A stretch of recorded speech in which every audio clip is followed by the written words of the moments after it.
सिंधु जल समझौते पर पाकिस्तान को याद आई चीन से दोस्ती। चीन का नाम लेकर पाकिस्तान दे रहा भारत को धमकी। जम्मू कश्मीर के पहलगाम में हुए आतंकी हमले के बाद सरकार ने जो सख्त कदम उठाए हैं, उनसे पाकिस्तान में हड़कंप मच गया है। भारत ने 1960 से चले आ रहे सिंधु जल समझौते को पहली बार रोकने का निर्णय लिया है। इसके साथ ही पाकिस्तान के दूतावास से कर्मचारियों की संख्या भी कम करने, वीजा रद्द करने और सीमा को बंद करने जैसे कदम उठाए गए हैं। आतंकी हमले के बाद भारत ने जो फैसले लिए हैं, उसने पाकिस्तान को बुरी तरह से हिला दिया है, जिसके चलते पहली बार 1960 से चला आ रहा सिंधु जल समझौता भारत ने रोकने का फैसला लिया है। मतलब पाकिस्तान को भारत की नदियों से जो पानी मिलता था, अब वो नहीं मिलेगा। बता दें कि ये वही पानी है जिससे पाकिस्तान की खेती चलती है, पीने का पानी मिलता है और वहाँ की जिंदगियां सांस लेती हैं।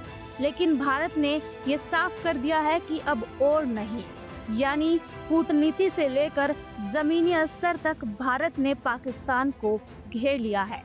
अब पाकिस्तान की हालत ऐसी हो गई है कि उसे कुछ समझ नहीं आ रहा।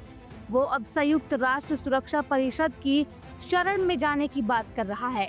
चीन और रूस जैसे देशों से मदद मांग रहा है कि भारत पर दबाव बनाओ, उसे रोको। लेकिन यहाँ भारत की रणनीति बिल्कुल साफ है। आतंक का जवाब अब शब्दों से नहीं, सीधे एक्शन से दिया जाएगा।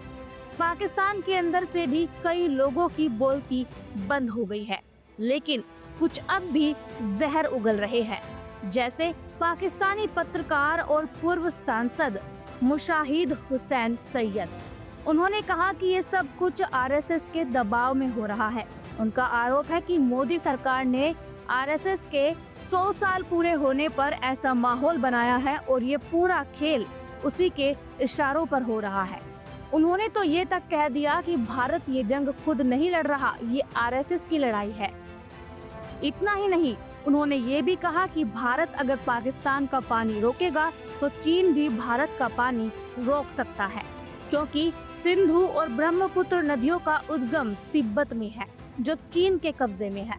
मतलब पाकिस्तान अब भारत को सीधा धमका नहीं पा रहा, तो चीन को बीच में घुसेड़ने की कोशिश कर रहा है।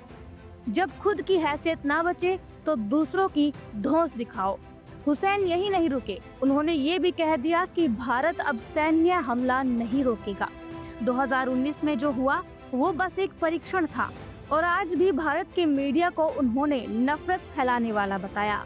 बोले कि भारतीय मीडिया हर घटना के लिए पाकिस्तान को ही दोषी ठहराता है। अब सवाल ये है कि पाकिस्तान को ज्यादा तकलीफ किस बात की हो रही है, भारत की कार्रवाई से या इस बात से कि अब भारत बोलता कम और करता ज्यादा है।